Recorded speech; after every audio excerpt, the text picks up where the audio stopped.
Hello and welcome to the Ask Assaad show. I'm Michael Gaines and glad you're joining us today as we continue our ongoing conversation of bringing insight out and providing expert analysis and conversations on the world of energy and those that are helping move, make those things happen and move things along through those conversations. So glad you're joining us today. So before we jump in and bring in Assaad and our conversation, I want to go ahead and bring Shelby Dumaine in to talk about how you can be a part of today's conversation. And Shelby, we've been doing these conversations for quite a while. I think over a couple dozen. I know we started this internally, and now we have an external show, but we've got quite a few shows. So glad to be here.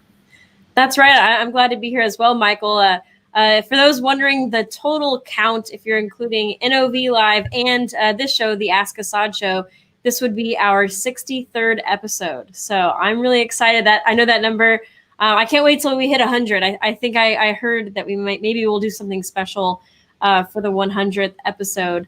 But for now, for today, if you would like to get involved, we have a really great show planned for you. You can do so by commenting whether you're on Facebook, LinkedIn, or YouTube.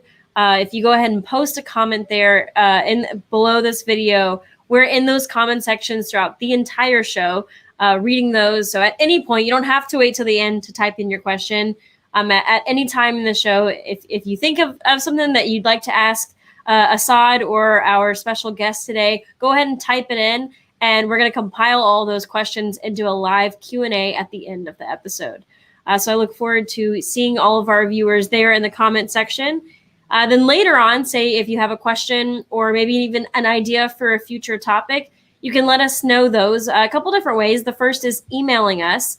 That email is on screen now. It's askassad@nov.com. So you can send us a quick message there. And then lastly, longtime viewers of the show will know this is my favorite way. You can actually give us a call. So that number is on screen now as well. You can leave a voicemail and you can stay anonymous or let us know your name and maybe even where you work, and we could feature you on the show. That number is country code +1 346 223 4799. So I look forward to hearing your voices. But in the meantime, for today, go ahead and comment below, and we're going to get to as many questions as we can at the end of the show. All right. Thanks, Shelby. Mm-hmm. And certainly wouldn't be the Ask Assaad show if we didn't have our neighborhood-friendly Assaad Mahana to join us. So, Assaad, I know you're out there in TV land somewhere. I think you're going to appear any moment. There he is. There he is. Surprise. How you doing, Michael? For a moment, you almost looked like Shelby. I wasn't really sure. I was thinking about the 100th show, Michael, and I think I have a good idea. Okay. Can we send a virtual hug to everybody who's watching? You know, I will take about as many virtual hugs as I can get nowadays, because I've been at arm's length from everybody. So yeah. Well, good. Well, good to see you, Assaad. Good to see you. Welcome to the show. So I think we'll jump in here. One of the things we hadn't been able to do recently, but certainly is warranted today, is kind of a little bit of our week in review and talking about some of the major happenings that have been going on, and I think kind of starting out with some headline makers. I think that's right, Michael. Last time we spoke, well, you and me speak every day, but since the last time we had this with our audience, there was a bit of action out in the market, and I have three things to report today. Are you ready?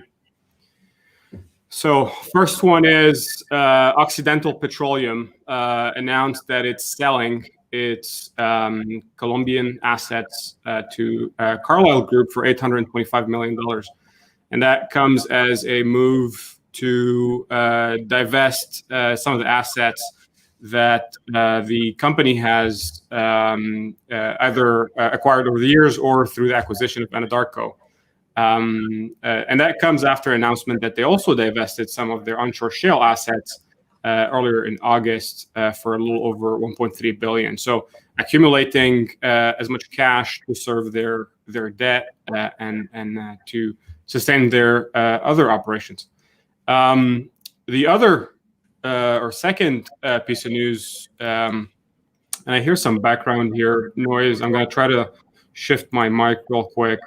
But the other piece of news that we have is also similar in nature. I think it was with Hess Corporation, who's also divesting part of their Gulf of Mexico deepwater operations from their Shenzi field. They had 28% share of what was happening with BHP as an operator. So they're selling that portion to BHP to focus more on what they have in Guyana, obviously, which is one of the biggest assets they're working on. So, and the last, the third, but really literally not least, is the announcement by Caterpillar, who's announced that they are acquiring the oil and gas segment of Weir Group out of Scotland.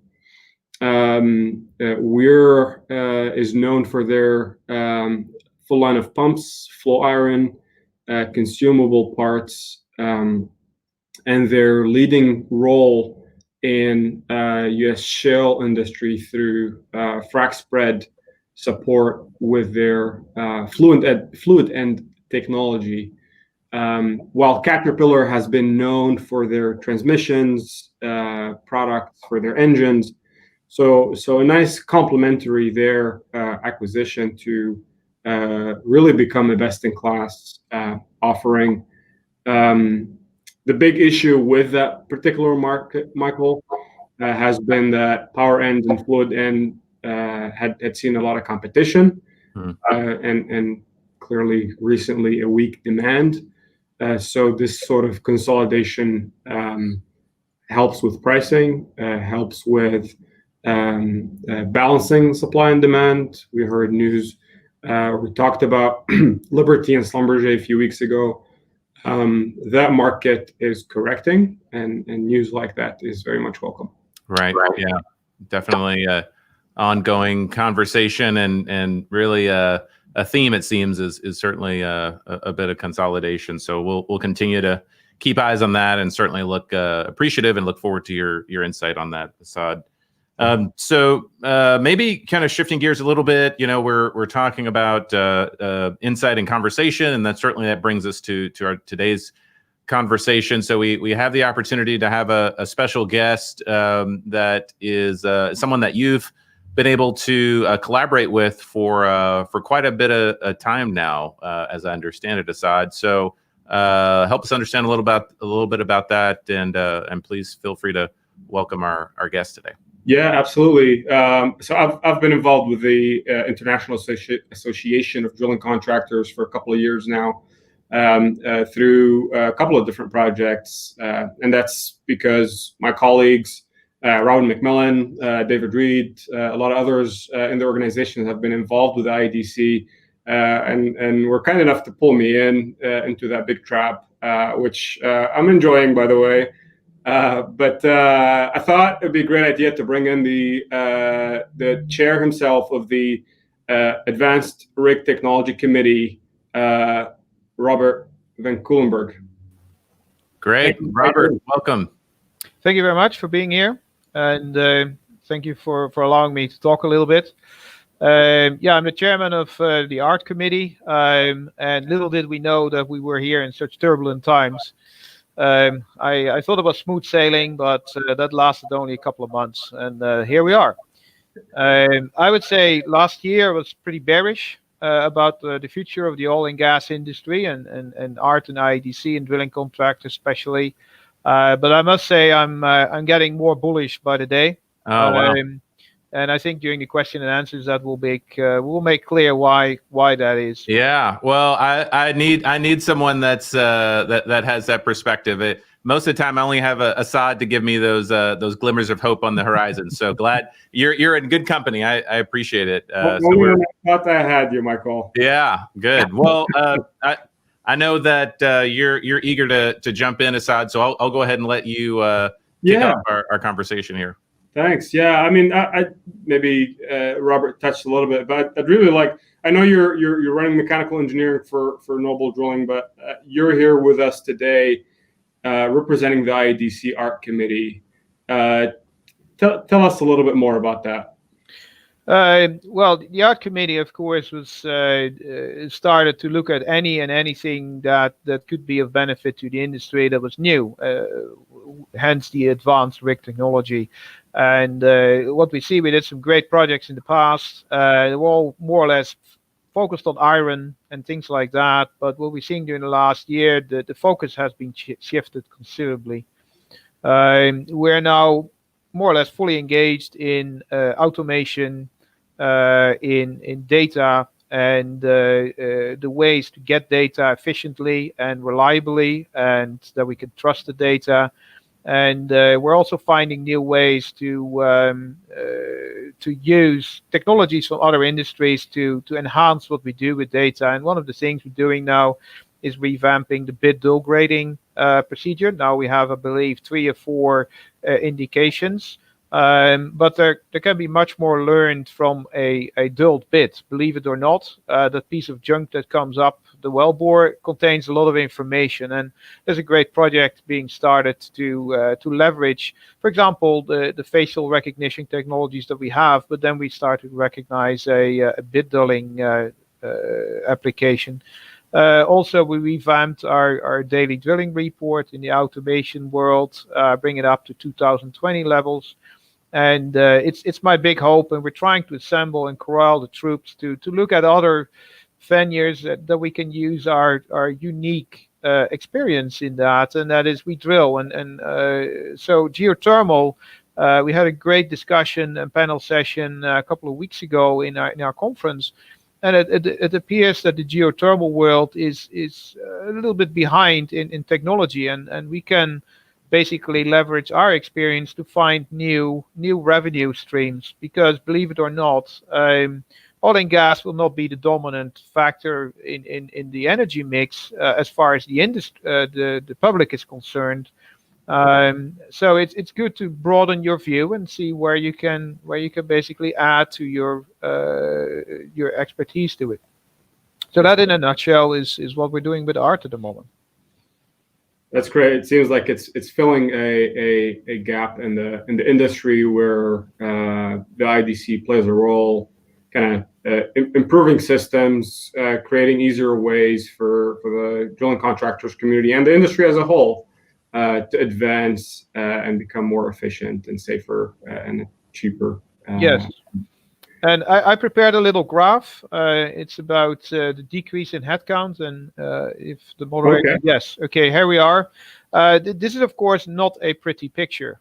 This is 2 of the major drillers currently in operation, and they both lost about 75 to 80% of their headcount in the last 9 years. And if you, this is based on public information, and if you broaden that over the whole industry, that's a massive loss of knowledge.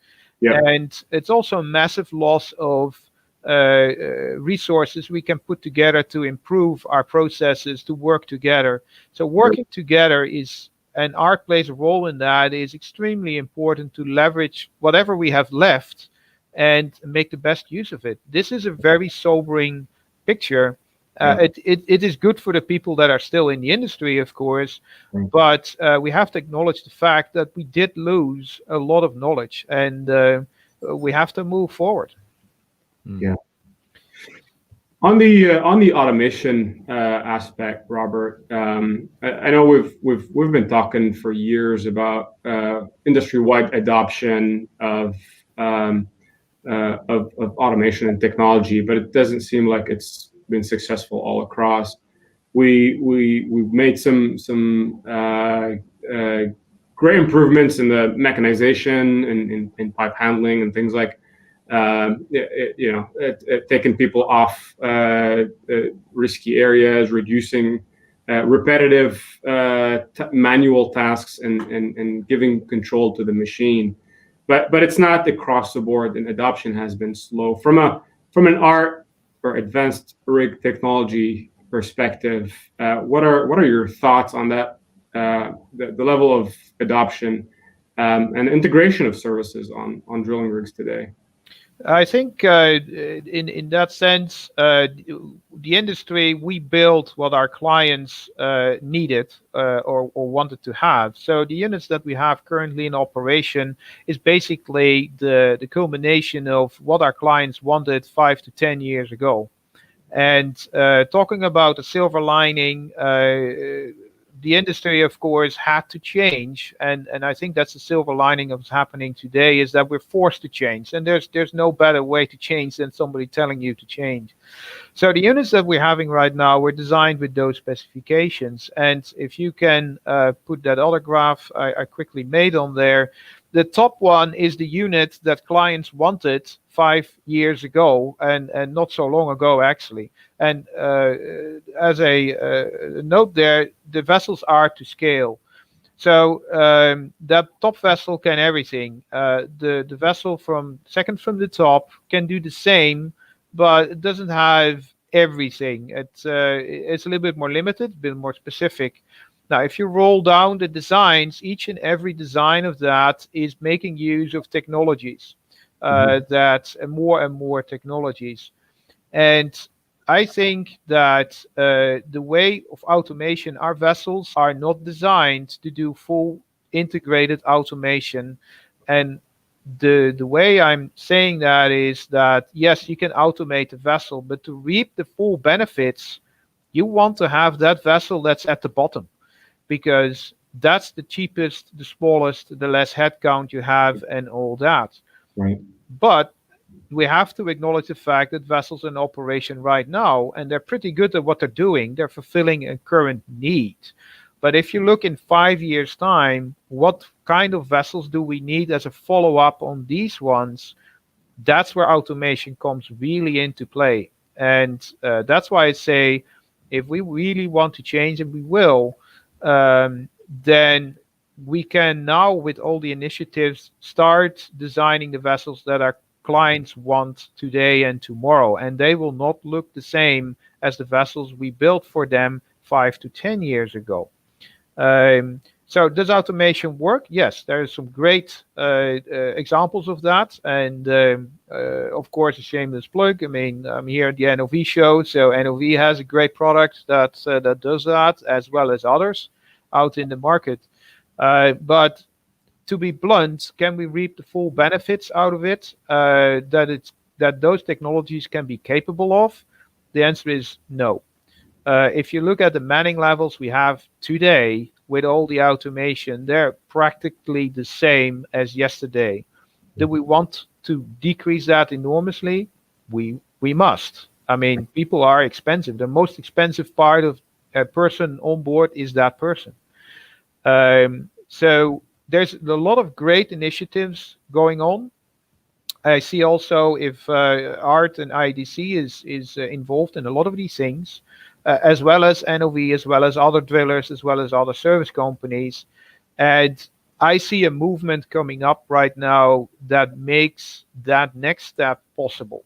And right now, it's focused on automation, integration, working together. We need to do that. Also because we don't have the bodies to do it on our own, each and every one of us. And I'm a mechanical engineer, so for me it's a good thing, because automation first, and then we get asked to put it on a vessel and make it float. So we will be there behind. So a bit of a long answer there. That's a great answer, and I think that makes 3 of us mechanical engineers on the screen here. I want to just so what I hear from you, Robert, is it has been a nice to have. It's become a must have. It sounds like our industry is running out of options to adapt and adopt. It's more of a it has to happen. How quick can we get it? I think that's the true answer, and it's not today. That's reiterating the vessels we have today as an industry are very well run all across the board with very motivated and dedicated crews. But I think we have to be honest with each other. Are these the vessels that win the day in 5 to 10 years' time? And most likely the answer is no, because they were designed with a different set of expectations that are no longer valid in this current market. And once again, they're perfect. They're good vessels. They're doing what they're supposed to do right now. The full benefits? No, we don't reach that at the moment. So it's interesting you mentioned that, Robert. You're talking about on the automation side and really the mechanical side of looking at what we have today, and I think that's a really keen observation that what we have was designed for a different a period of time, generally speaking. And so I think part of that perspective to me also translates into when you're looking at the business models. And so I have a question for you on that. When you're looking at the industry, and certainly we understand that the pandemic and other external forces have certainly played their role. But when you look at the fact that new contractual forms really haven't changed, not in a year or 3 years or 5 years, but we're talking decades. Do you expect to see the types of changes needed in the business models because of the current state that we're in right now? I think it's I cannot talk, of course, about specific day rate models, but I think if you make a claim that as an industry we need to be 30% cheaper, we need to look at different options on the table. And I also think that we should be willing to change, or we have to change organizations to fit that. Because you cannot just say we keep the organization the same and we just do a different form of paperwork and then we reap the benefits. We, as an industry, we have to realize, and there's numerous entities that are already realizing that and tiptoeing around and into that, is that if you want to make that next step in 5 to 10 years, because our industry is slow by nature and for good reason, but you have to look at the whole organization, and that's tough, and it's hard, it's difficult, because there will be winners and losers inside your organization and outside. But I think the end results could be spectacular, and I think the end result could well be that our industries will keep on playing the role that we deserve for the future to come. But day rate models is everything. So, and that's why we showed the picture of the vessels. The vessel is a materialization of your contractual model, or your model to how to run your business. We are not, the designs are not driving those models, they're a result of. And I can say, if you want to reap the full benefit, it goes everywhere. It goes from your well design need to be tuned to your rig design, need to be tuned to your business models, and so on, so on, so on. So it's a great effort. And that's why I say that's a silver lining. We don't have any other choice than to look at it and say we need to change. And in that sense, the whole pandemic is I would say it's a good thing, but it was a necessary thing to happen.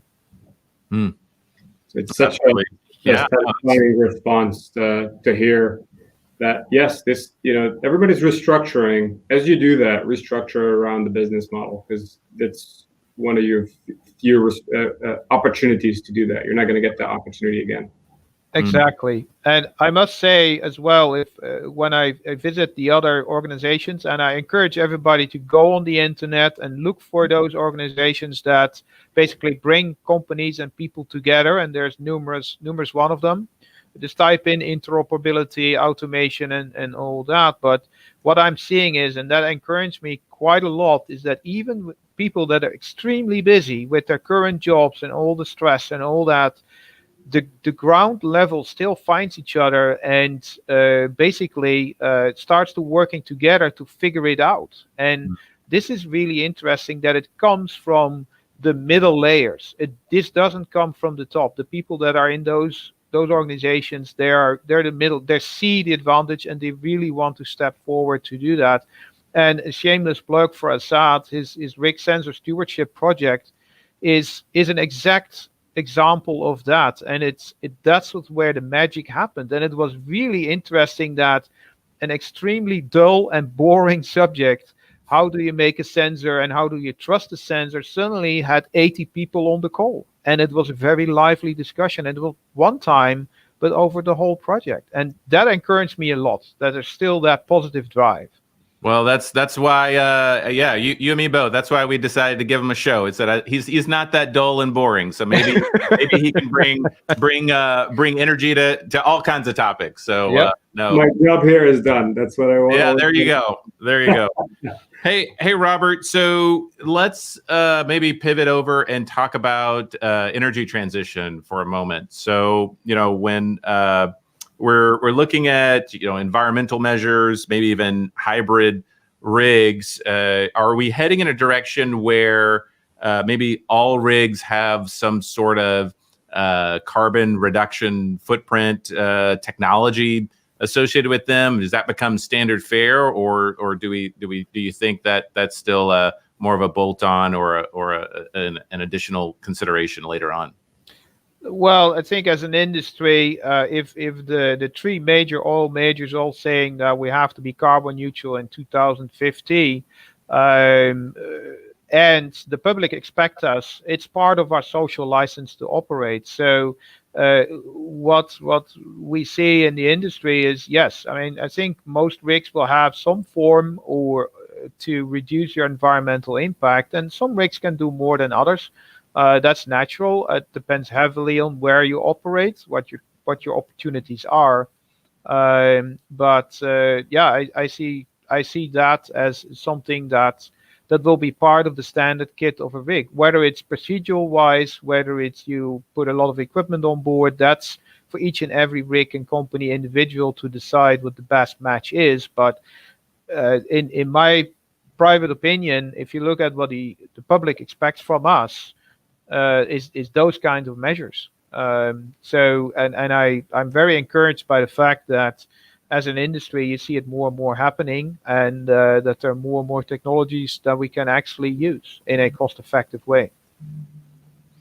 That's true. Yeah, we keep hearing about these new ways of reducing the carbon footprint, and for sure it's something that's, I think you've covered it a couple of times, Michael, on the NOV Live, but definitely a pleasant addition to products and technology.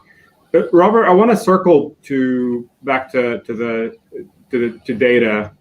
You mentioned rig sensor stewardship, which to those who are not familiar with it is this initiative we did together, Robert, with a lot of volunteers from the industry that spent lots of hours with us through the IADC to put together a set of maintenance guidelines and calibration guidelines for rig sensors to raise the bar of competition, to turn the data quality sort of into a standard and not a place to compete, but make performance really where people focus.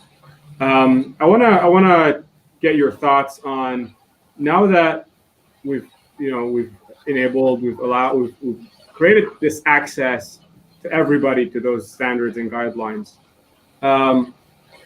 That surely doesn't mean that the job's done and we're 100% efficient and we can go home. What's still left to be done? I think if we cover the starting, then of course the battle is not half won, but at least started. I think what we need to be done is make efficient use of the data. And that's something that the industry still has some way to go. It's good if you have terabytes of data streaming in, but what are you actually using it to make informed decisions? So I think the industry still needs to go some way to define what are we going to do with all the data. Big questions is who owns it, who stores it, and what's important, what's not. How are we going to deal with alarms? And a very interesting thing is, how do we do the time synchronization everywhere? So it looks all very detailed things, but there is still a lot of things to go, and that's only the one-way direction. If we start looking at rig automation and controlling rigs from a distance, then you get the stream back.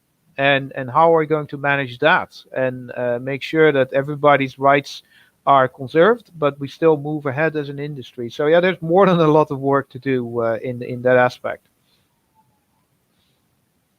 Excellent.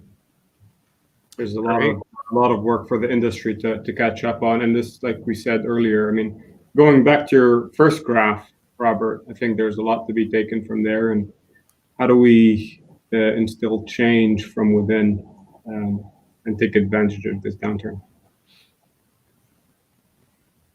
Great. Yeah, no, I think that's really some really good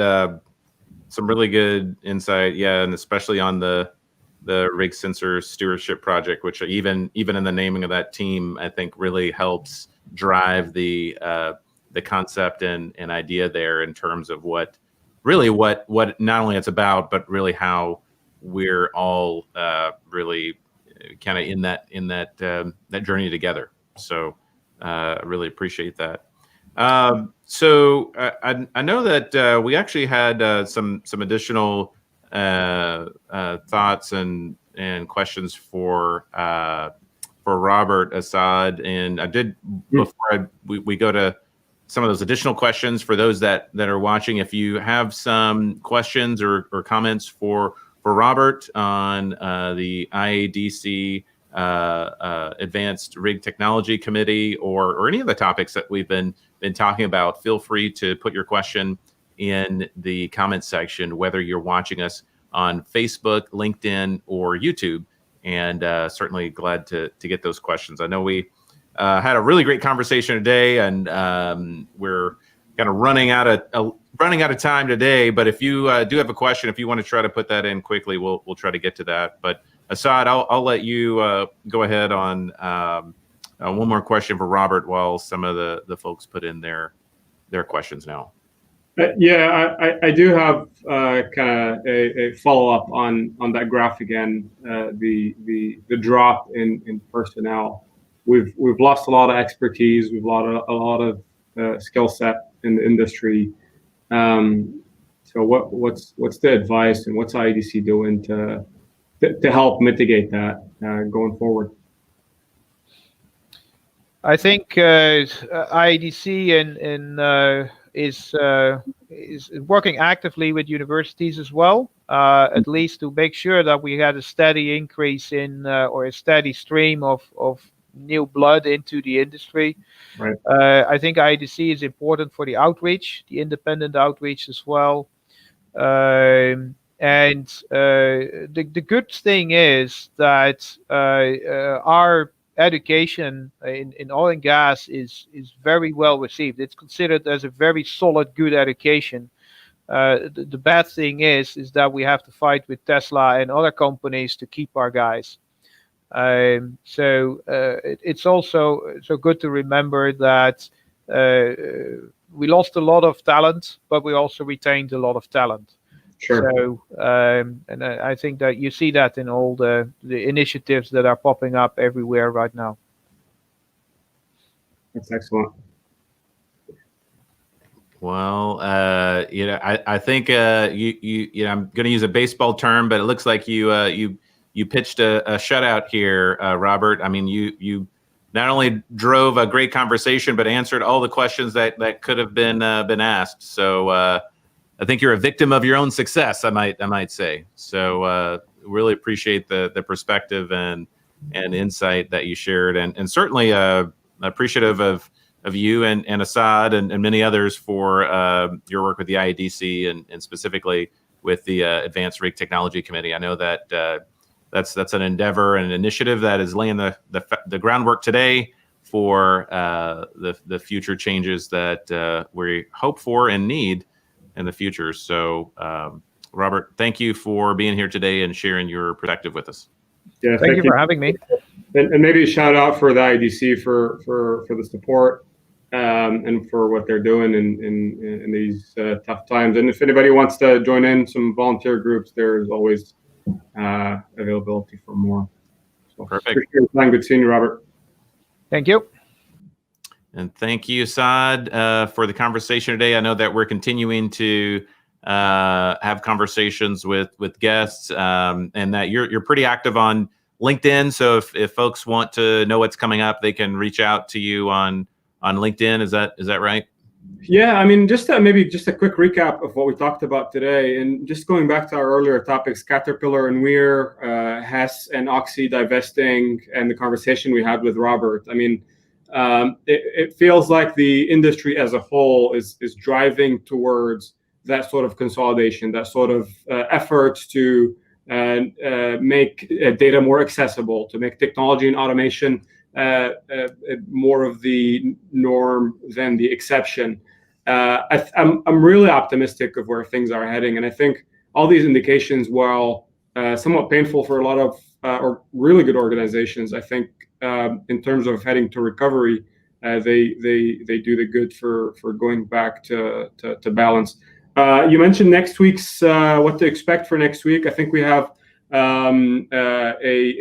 another great episode lined up with Kevin Krauser, who's the CEO of Beaver Drilling, a leading land drilling contractor out of Canada, along with Anna Villarreal from TC Energy, and Justin de Montarnal from Enbridge, who'll talk to us about actually a really cool project that they've done in Canada called the Avatar program. So I look forward to talking to them next week with you, Michael. As do I. So thanks, Assaad. Really appreciate it. And as always, thank you for watching and for joining us here on the Ask Assaad show, where we aim to bring insight out and provide you expert perspective and analysis on the world of energy. So we look forward to always getting your questions, comments, or ideas